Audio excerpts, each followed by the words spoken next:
Look, the horrors of the Gestapo, the horrors of a secret police system like the Cheka, which became the NKVD, which became the KGB, the state murderers, those horrors, were inflicted upon the Russian people by actual murderers with guns. And those murderers went at work on an unarmed population. So what's our excuse? Because we're not facing Gestapo policemen. We're facing Gazpacho policemen, powerless, cowardly individuals who are constantly turning our own goodness against us. There are no guns to our head to make us comply with these rules. There are no physical threats that they can issue that have any meaning. Every time we fight back, every time we stand up, just look at the truckers in Alberta, every single time we decide to do the one thing that we should have been doing the whole time, and that is calling their bluff. Every time, from little tiny school board meetings all the way up to the Parliament of the great state of Canada, every single time, they run away. So in the end, it looks like Marjorie Taylor Greene got it right, whether on purpose or accidentally, because in our society today, in 2022 America, we're not terrorized by the Gestapo police, but we are terrorized by the Gazpacho, and we're arrested by the Gazpacho, and we're detained by the Gazpacho, and we're herded up by the Gazpacho, and we're imprisoned by the Gazpacho, and we are systematically denied all of our rights because of the power of the Gazpacho. You've got an excuse if it's the Gestapo police coming after you. What's your excuse when it's these Gazpacho policemen coming after you? Let's go back to the World War II movies where the U-boat goes down and the destroyer is pinging, looking for it. The submarine, when it's below the surface, when it's deep, has the advantage of surprise.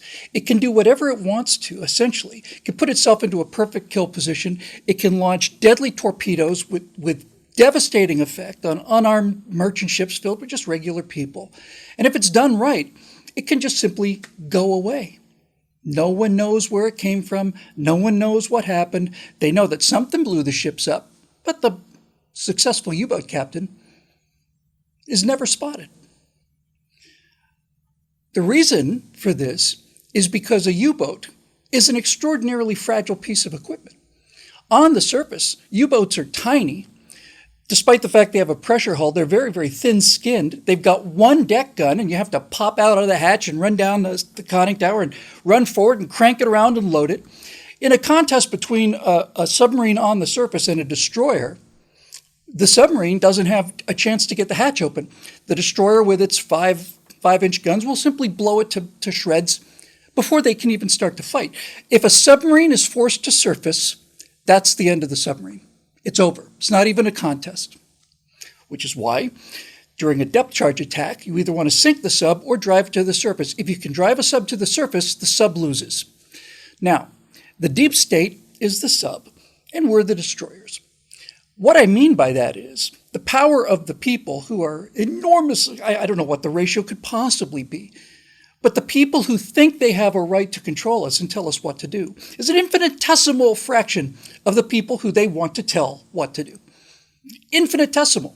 We're the destroyers, they're the submarine, and they're able to get away with what they get away with because they are deep, because they are invisible. They are under the surface. We can't see them. We can't detect them. That's why people refer to this as the deep state. You could think of it as deep inside the tendrils of the actual government, but a better way to think of it is deep, under the surface, difficult to detect. That's what we're looking for. So, this is what the Canadian Freedom Convoy has really done for us. It has presented the deep state with the kind of problem that it doesn't know how to deal with. It's not Donald Trump supporters, it's not elitists, you can't call it Tea Party, it's working class Canadians waving Canadian flags, and in typical Canadian fashion, as the Freedom Convoy went across the country, they would clean the restrooms of the places where they stopped. It was a Canadian protest, which means peaceful, friendly, optimistic, cheerful, all of those things. And it was suppressed brutally by Justin Trudeau. What that suppression means is is that the submarine that had been there all the time in Canada had been forced to the surface by these truckers. These truckers had forced that submarine to surface and reveal what it really is and what its true intent really is.